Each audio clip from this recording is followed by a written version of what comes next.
नमस्कार दोस्तों, एक ऐसी कंपनी की चर्चा करेंगे जो कंपनी इंडिया के सबसे बड़ी कंपनी से रिलेशन रखता है। रिलेशन केवल कंपनी का ट्रांजैक्शन का नहीं है, कंपनी का इंटरनल रिलेशन है उनकी प्रमोटर्स ग्रुप्स को लेकर के। और इसमें हम सब जानते होंगे जो कि कंपनी नाम है पीरामल फार्मा, जो कि पीरामल इंटरप्राइजेस की बात किया जाए, उनके भी अलग ग्रुप्स हैं और एक है रिलायंस इंडस्ट्रीज ग्रुप, जिनमें आपसी में संबंधी कहते हैं संबंध गहरा संबंध है।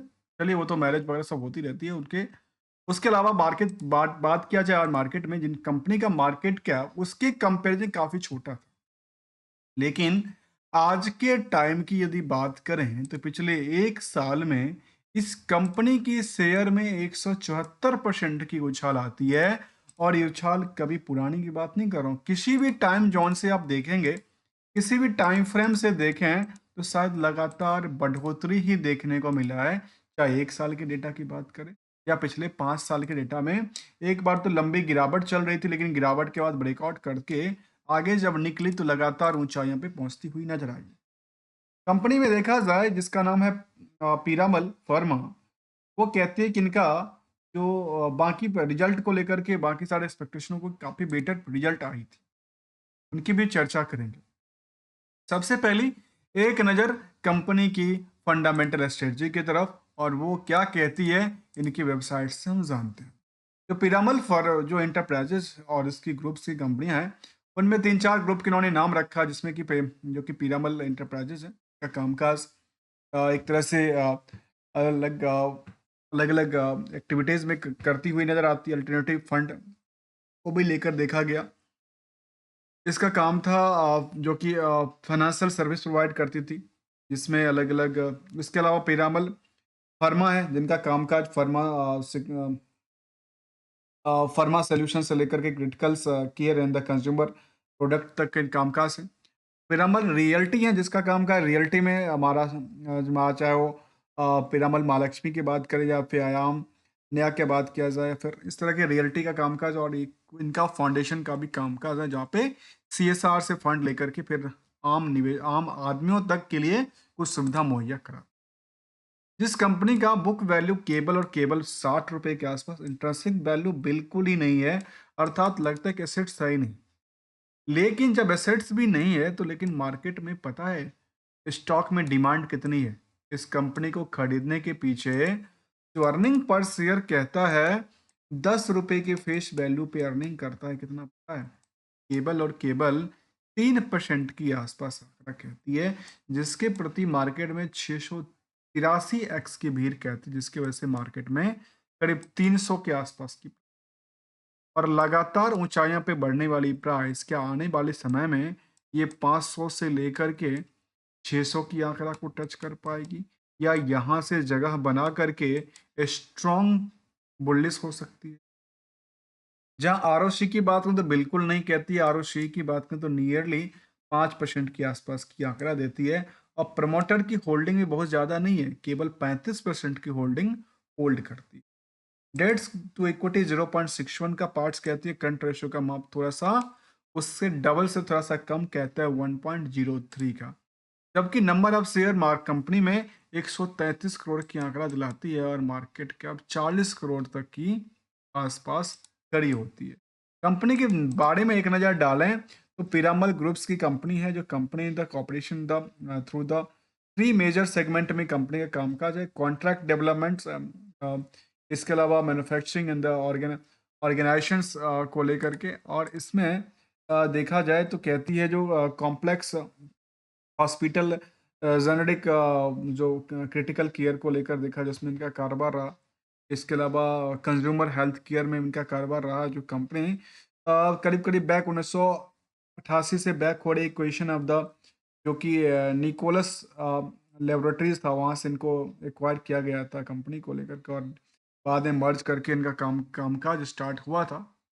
हमारी सवाल आती है सबसे पहले यहाँ पे मार्केट के डिमांड को लेकर के। देखिए मार्केट में अर्निंग पर शेयर के बेसिस पे 683x की क्या है डिमांड, जबकि कंपनी में निवेशकों की लिस्ट को देखें तो 35% के आसपास तो प्रमोटर है, 31% के आसपास एफआई की लिस्ट, 13% के आसपास DI की लिस्ट है और 19% के आसपास आम पब्लिक की होल्डिंग बनी है। इस आम पब्लिक की होल्डिंग में कह सकते हैं करीब करीब 3.5 लाख से ज़्यादा एक आम निवेशक इस कंपनी में अपनी ट्रस्ट बिल्डअप कर।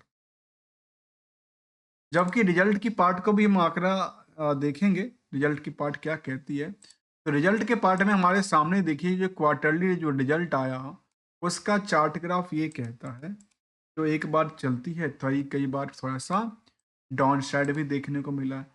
जबकि ईयरली ग्रोथ में देखा गया कंपनी लगातार ऊंचाइयों में जगह बनाती नजर आ रही है।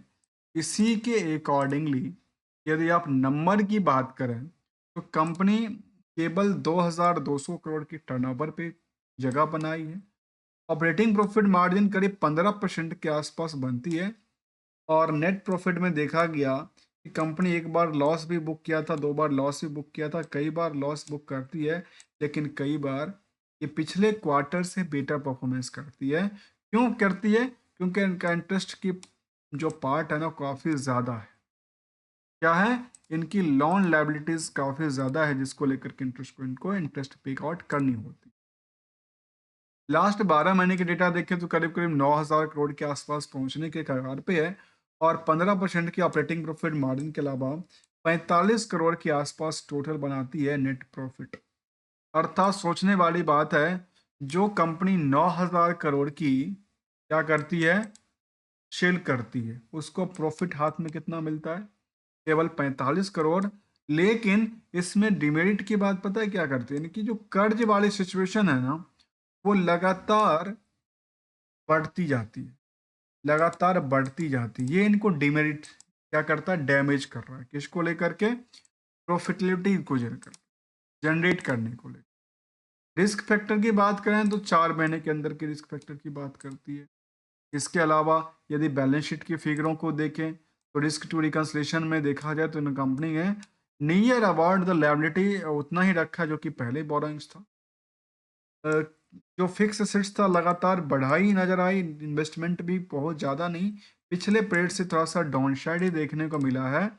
लेकिन अदर एसेट्स की तरफ की भूमिका को देखें तो मार्केट में इनके पैसे भी करीब करीब 1800 करोड़ से ज़्यादा का उधार पड़ा हुआ नज़र आया है। और इसके अकॉर्डिंगली देखें तो कह सकते हैं कि 2242 करोड़ में करीब 1800 करोड़ का उधार था। नेट प्रॉफिट क्या था? नेट प्रॉफिट 4 करोड़ उन्होंने बुक 23 करोड़ का बुक किया है।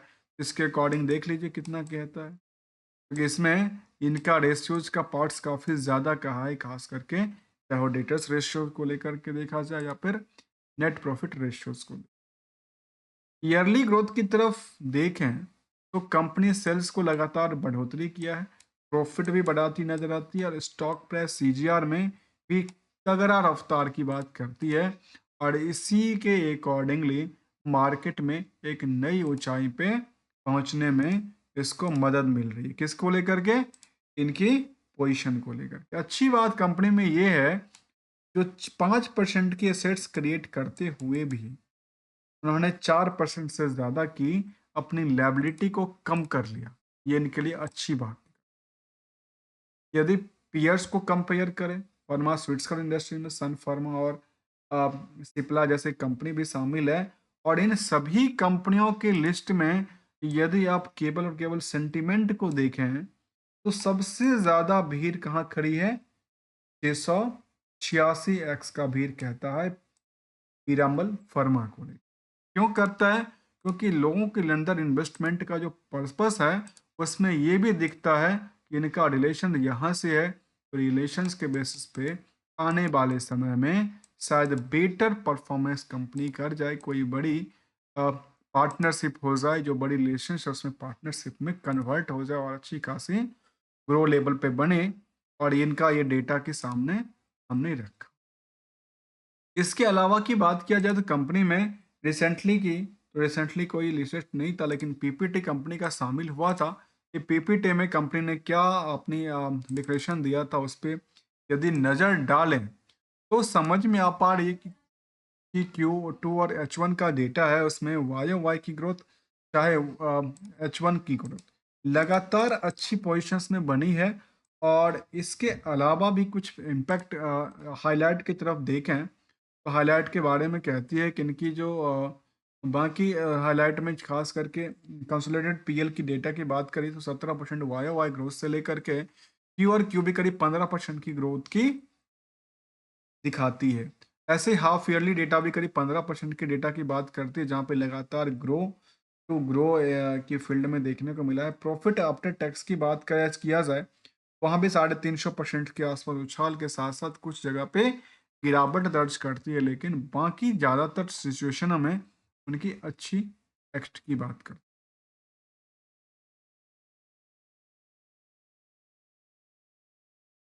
यदि सवाल करें इस कंपनी को बाकी सारे एक्सपेक्टेशनों को तो हमने पिरामल वर्मा था उस कंपनी के बारे में ग्रोथ लेवल की बात किया जाए या फिर उसकी परफॉर्मेंस लेवल की बात की जाए लगातार एक अच्छी पहुंच बनाती नज़र आती है, चाहे वो इंटरनेशनल मार्केट तक में इनका कारोबार रहा है एक्सपोर्ट को लेकर के और अच्छी खासी डायरेक्शन में इनका कारोबार बढ़ती नज़र आ रही है। यहाँ पे कैपेसिटी को लेकर कहते हैं कि हम डबलिंग ऑफ द कैपेसिटी की बात करती है जहाँ से यहाँ पे जनरेशन को लेकर के हॉस्पिटल जेनरिक्स बिजनेस में इनका काफ़ी अच्छा खासा रोल देखने को मिलती है।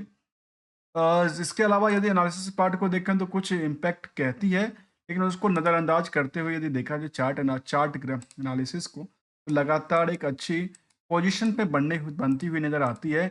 और इसमें ओवरऑल देखा गया कंपनी में जो पिछले 1 साल में काफ़ी बेटर परफॉर्मेंस करीब 174% तक उछाल आई है और नियरली भी जिस भी टाइम फ्रेम की बात करूँ वहाँ से अच्छी खासी ग्रो लेवल पे बनाती नज़र आती है। हमारे साइड से किसी भी कंपनी किसी भी स्टॉक को लेकर के कोई भी रिकमेंडेशन या एडवाइजरी के बाद बिल्कुल शामिल नहीं है। Only as a learning point of view से हम इसको स्टडी करते हैं और आपके सामने रखते हैं एज ए लाइव विदाउट किसी एडिशंस को लेकर के जहाँ पे ऑपरेटिंग प्रॉफिट मार्जिन 70% और नेट प्रॉफिट मार्जिन में पिछले डेटा से काफ़ी बेटर परफॉर्मेंस हुआ है। बीएसई हेल्थ सेक्टर की तरफ देखें तो हमें पिछले 1 साल में 2 साल पहले इनका आईपीओ आया था, उसके बाद पिछले 1 साल में वाईटीडी के हिसाब से या लास्ट कुछ सालों में लगातार बढ़ोतरी देखने को मिला है और ये इनके डेटा की बेस बात कर मिलेंगे कुछ नई स्टडी के साथ, तब तक के लिए थैंक यू एंड एंजॉय दोस्तों।